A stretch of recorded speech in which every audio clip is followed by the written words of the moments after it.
ঢাকার শহর আইসা আমার আশা পুরাইছে, লাল লাল নীল নীল বাতি দেখা নয়ন জুড়াইছে। কারণ এটা প্রিয় হবার কারণ যে আমি তো এসছি নাম নিয়ে, কিন্তু এই গানটা যখন চলচ্চিত্রের পর্দায় আসলো, হ্যাঁ, তখন যে এখন পর্যন্ত একদম একটা ইয়াং জেনারেশন থেকে শুরু করে মিডল জেনারেশন, আগের জেনারেশন সবাই কিন্তু এখনও মুখে মুখে আমাকে দেখলেই এই গানটা গায়। অঞ্জনার কি কোনো খারাপ দিক আছে, ব্যাড হ্যাবিট আছে কোনো? সেটা কি অকপটে স্বীকার করেছেন?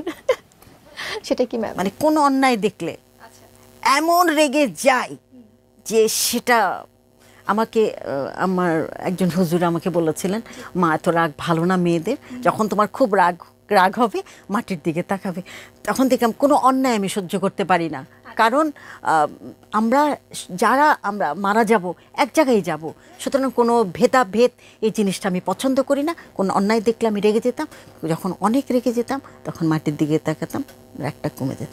অঞ্জনা ম্যামের প্রথম চলচ্চিত্র কোনটি ছিল? প্রথম ডিরেক্টর কে ছিলেন এবং প্রথম নায়ক কে ছিলেন? প্রথম চলচ্চিত্র যেটা ছিল রোমেন আফাজের রহস্য ভিত্তিক গল্প উপন্যাস, যেটা দস্যু বনহুর।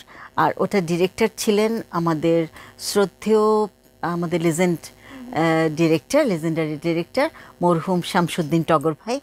আর ওই ছবির প্রডিউসার ছিলেন সোহেল রানা ভাই এবং আমার হিরো ছিলেন সোহেল রানা ভাই।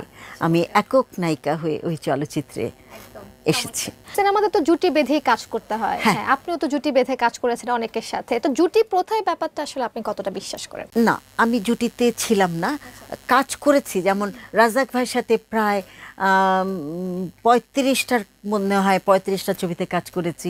সোহেল রানা ভাইয়ের সাথে প্রায় 27টা না 28টা ছবিতে কাজ করেছি। ফারুক ভাইয়ের সাথে প্রায় 15-16টা, ইলিয়াস কাঞ্চনের সাথে 17টার মতন, জসিম ভাইয়ের সাথে প্রায় 27-28টার মতন ছবি।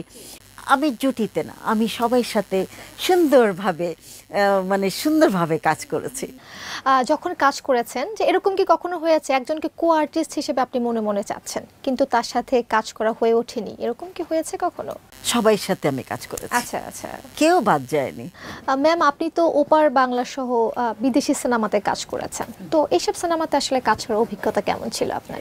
খুবই সুন্দর। আমি তো তোমাকে এটা আগেও বলেছি, খুবই সুন্দর। আমি অনেক অনার পেয়েছি তাদের কাছ থেকে, কিন্তু আমার আরও কাজ করার কথা ছিল, কিন্তু আমার দেশের ছবি কথা চিন্তা করে, কারণ আমার দেশ আগে, আমার যেখান থেকে অঞ্জনা হয়েছি, চলচ্চিত্র থেকে চিত্রনায়িকা অঞ্জনা হয়েছি, সেটা আমার আগে আমাকে অনার করতে হবে, তারপরে বিদেশ।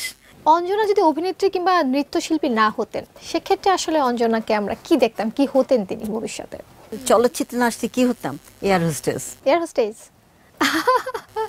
কারণ তখন এয়ার হোস্টেসরা যেভাবে পোশাক পরতেন, আমি এই কথাটা বলতাম, এখন গেইটা পোশাক কিন্তু ওরকমটাই ছিল। হ্যাঁ, এবং মাকে বলতাম, মা দেখে দেখে আমাকে ওরকম পোশাক বানিয়ে দিতেন। আমি তো অলরেডি বলেই দিয়েছি, আমাকে যারা ভালোবাসেন, এতদিন ভালোবাসা দিয়েছেন, এখনও আপনারা চান যেন আমি বড় পর্দায় আসি। আমি চেষ্টা করব আপনাদের কথা রাখার জন্য, যাতে আমি ভালো কাজটুকু এই সময় আমি যেন দেখাতে পারি আপনাদেরকে। আর আপনারা প্লিজ, আবারও অনুরোধ করছি, প্লিজ আপনারা হলে আসবেন। আপনারা হলে এসে আমাদের সবার অভিনয়গুলো দেখবেন। সমালোচনা তো করবেনই, কিন্তু আলোচনা করেও আসুন না, একটু দেখুন না। আপনারা না আসলে ভালো ছবি হবে না তো, কি করে হবে? ভালো ছবি করতে গেলে একটু পয়সা লাগবে, একটু কস্ট বেড়ে যাবে। ভালো শিল্পী সবাইকে নিয়ে এখন যারা কাজ করছেন আমাদের চলচ্চিত্রে, যারা নতুন শিল্পীরা এসেছেন, তারা সবাই কিন্তু ট্যালেন্টেড, কিন্তু তারা সুযোগ পাচ্ছেন না। তারা যেমন ভালো অভিনয় করতে জানেন, তারা ভালো নাচতেও জানেন, হ্যাঁ, কিন্তু সুযোগটা কোথায়? তা আপনারা যদি হলে না আসেন, তাদেরকে তো আমরা সুযোগ দিতে পারছি না। প্লিজ আসুন আবারও।